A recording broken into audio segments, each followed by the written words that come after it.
Order! Order! You are an incorrigible delinquent at times. Behave yourself, man!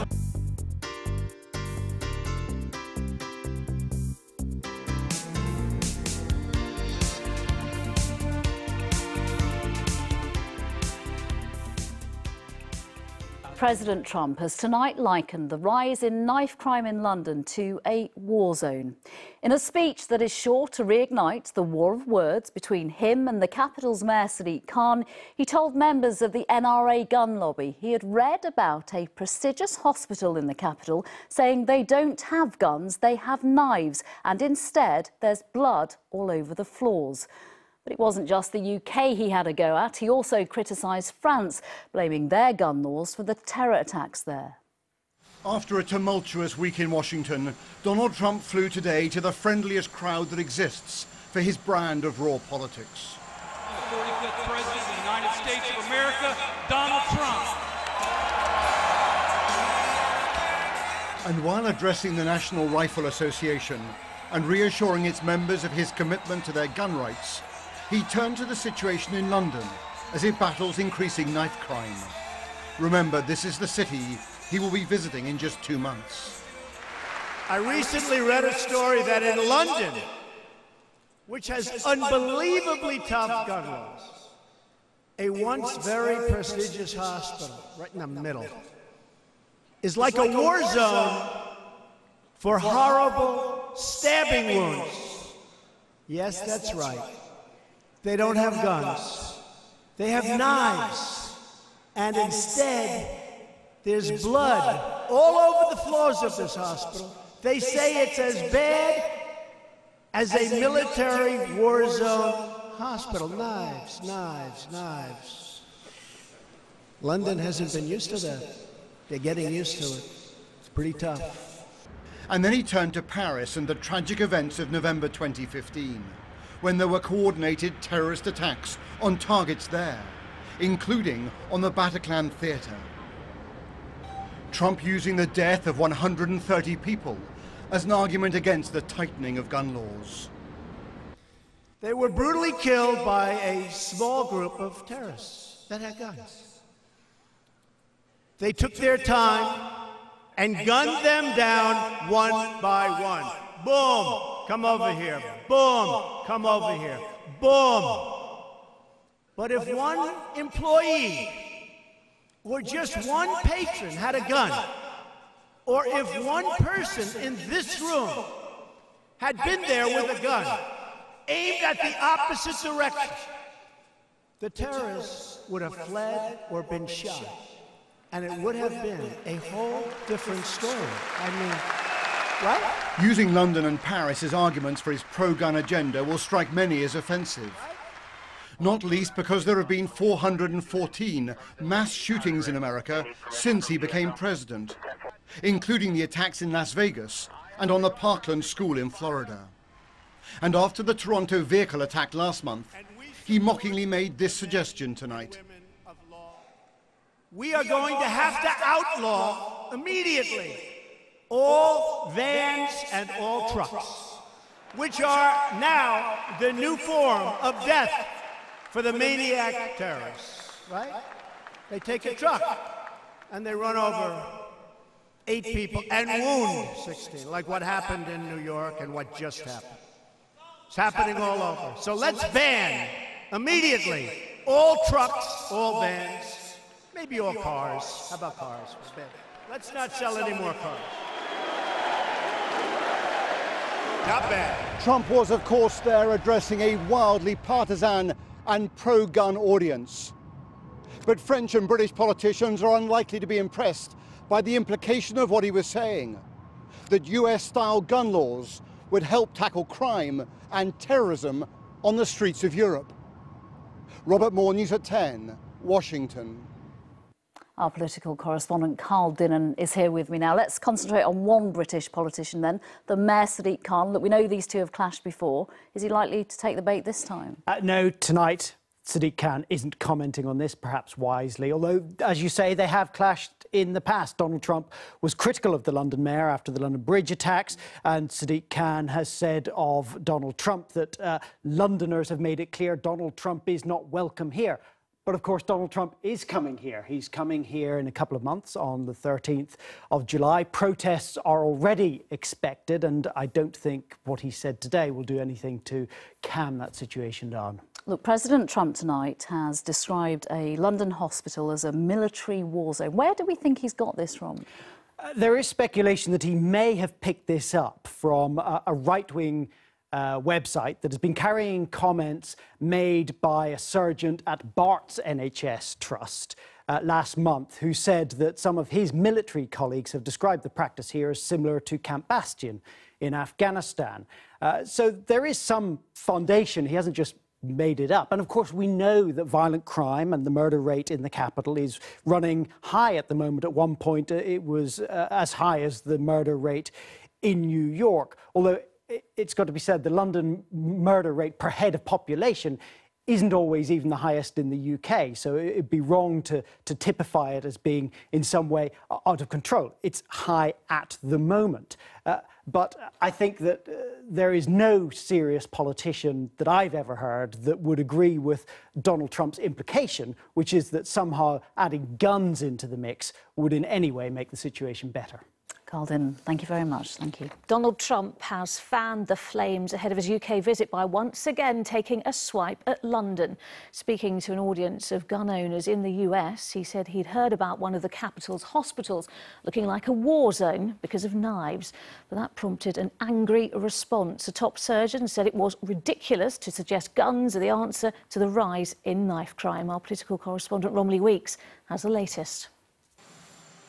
In just over 2 months, Donald Trump will be on a plane and on his way over here. And the way he's been preparing the ground by airing his thoughts on knife crime in the UK is not winning him many new supporters.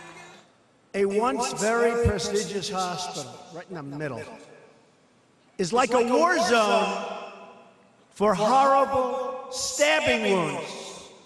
Yes, that's right. They don't have guns. They have knives, and instead, there's blood all over the floors of this hospital. They say it's as bad as a military war zone hospital. Knives, knives, knives. The suggestion that the UK's tough gun laws have anything to do with the rise in knife crime has enraged campaigners. I think he's politicising.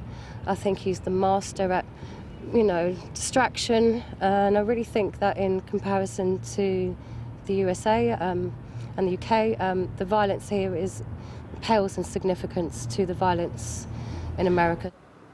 Last month, the surgeon at the Royal London Hospital did say that some of his colleagues compared working in the city to working in Afghanistan.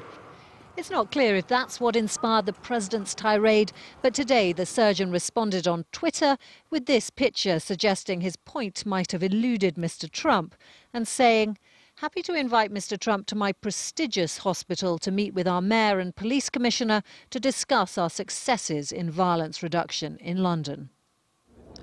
Theresa May had initially promised the president a state visit to the UK, but the much-delayed trip will be a much less grand affair.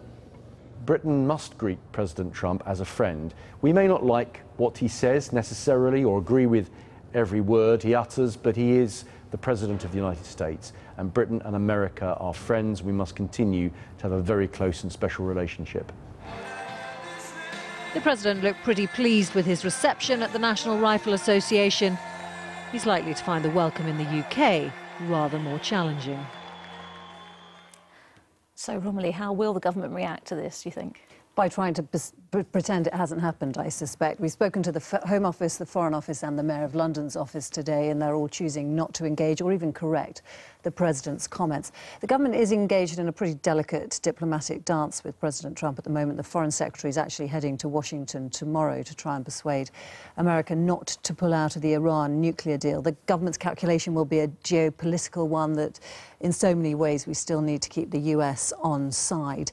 And President Trump is notoriously thin-skinned. As President Macron's visit showed, he responds better to lavish flattery than hard truths, which will make his visit in July a very interesting one, because there will be protests, certainly, and that's not going to sit very well with President Trump's vision of himself. Probably not. Romley, many thanks. Surgeons have dismissed as ridiculous the apparent suggestion by Donald Trump that guns could help deal with violent crime in London. The US president told a pro-gun rally in Texas that one hospital in the capital is like a war zone because of this year's spate of fatal stabbings. A trauma specialist from the Royal London Hospital hit back by pointing out that people are twice as likely to die from gunshot wounds as knife injuries. Porrick O'Brien reports. National Rifle Association Jamboree in Dallas, Texas. Some of its 5 million members perused the stalls before the keynote speaker. The president reiterated his vision of an America where terrorist attackers and mass shooters would be stopped in their tracks because everybody else would have a gun too. Then he went on to say this about a hospital in central London. I recently read a story that in London, which has unbelievably tough gun laws, a once very prestigious hospital, right in the middle, is like a war zone for horrible stabbing wounds. Yes, that's right. They don't have guns. They have knives. And instead, there's blood all over the floors of this hospital. They say it's as bad as a military war zone hospital. Knives, knives, knives. It would appear he was referring to recent interviews with this man, Dr. Martin Griffiths, a trauma surgeon at the Royal London Hospital. We interviewed him in February about how his team are dealing with the spike in stabbings in the capital this year. I know, as a pragmatist, okay, that I don't want to spend my life telling the mothers of children that their boys are dead. Right? Do it once, it'll break you. Do it 27 times in a year, you never want to go to work. So there's got to be a better way. In a Daily Mail article recently, he said colleagues who'd served in the military had likened their work on stab wounds at the hospital to work they'd done in Afghanistan. Today, Dr. Griffiths tweeted his reaction to Trump's speech. The president was missing the point. The point was that his, quote, prestigious hospital was actually very good at reducing violence, something reiterated in an official statement by the director of the hospital's trauma unit, who went on to say, "There is more we can do to combat this violence, but to suggest guns are part of the solution is ridiculous. Gunshot wounds are at least twice as lethal as knife injuries and more difficult to repair. We are proud," he said, "of our world-leading service and to serve the people of London." The point the president seems to be trying to make was that if you limit access to guns, people will just find other ways of killing each other in large numbers. So what's the point of gun control? Which is an idea so flawed intellectually, it's difficult to know where to even start with it. There has been a marked spike in fatal stabbings in London this year, but in context, last year in England and Wales there were 251 fatal stabbings. Over an equivalent period in the US, which of course is a much bigger population, the number of people killed by guns, 16,000. Including the student shot dead in Parkland, Florida in February, the president visiting the injured in another hospital. Our final hospital visit, the Orlando Regional Medical Center after the mass shooting there in 2016. And this is what a war zone sounds like. Well, earlier I spoke to Patrick Green, Chief Executive of anti-knife campaign group the Ben Kinsella Trust via the internet. He's a member of the government's new Serious Violence Task Force, which met for the first time just over a week ago. I asked him whether on this occasion Donald Trump's comments were at least partly rooted in fact. If we look at knife crime statistics, they're the worst for 10 years. So they're deeply concerning to everybody. What I think is probably unhelpful in terms of Mr. Trump's comments are the fact that they were made at the National Rifle Association and the implication in that protecting yourself or arming yourself was a way of tackling issues such as knife crime. And what we know, the Ben Gonzalo Trust and many others do as well, is preventing young people from carrying knives in the first place is the most important thing to do. I'll come back to that thought in a moment, but do you agree with the President's implication that knife crime in the UK is out of control? It's the worst it's been for 10 years. I think in terms of where we are, it's very, very worrying. The hope that I have is in terms of now that we have cross-party agreement in terms of how we tackle this. We've seen politicians come on side in terms of tackling knife crime, not just through enforcement, but looking at interventions, youth work, public health approach, preventative work. That's the most important piece, I think, in terms of how we're developing. We're in a very, very difficult place. There's no question about this. And the last 4 months have been particularly difficult for everybody, as we've seen a number of murders. But I think if we look forward, I think we've got to get into a position where we're seeing the right noises coming right across both political parties. Well, you attended with politicians from across the political spectrum the first meeting of the Serious Violence Task Force last month. What would you say was the most constructive suggestion that came out of that, and how hopeful are you that it will be carried forward? The most helpful suggestion was that we had representation across party lines. We had experts in the room, and we had people like myself and other members from the third and voluntary sector there. There was a consistent number of voices and some new voices in that group, and that for me is, I think, critical in terms of tackling knife crime. We've got to do it differently to how we've been doing it before. And I think that was a good first step for this task force. Clearly, Donald Trump is visiting the UK later this summer. What would you say to him about knife crime and his comments when he visits? I would say to him very simply that you need to address the cause. We need to stop young people carrying knives in the first place, and that's where we should start. It's not about arming yourself, protecting yourself. If you stop young people or anybody carrying knives in the first place, it takes the pressure off the police, and it clears a number of issues straight away. So that's our first thing: is educate young people, support them, deal with the issues, and stop them carrying knives and stop youth violence. Patrick Green, thank you very much. Thanks, Kathy.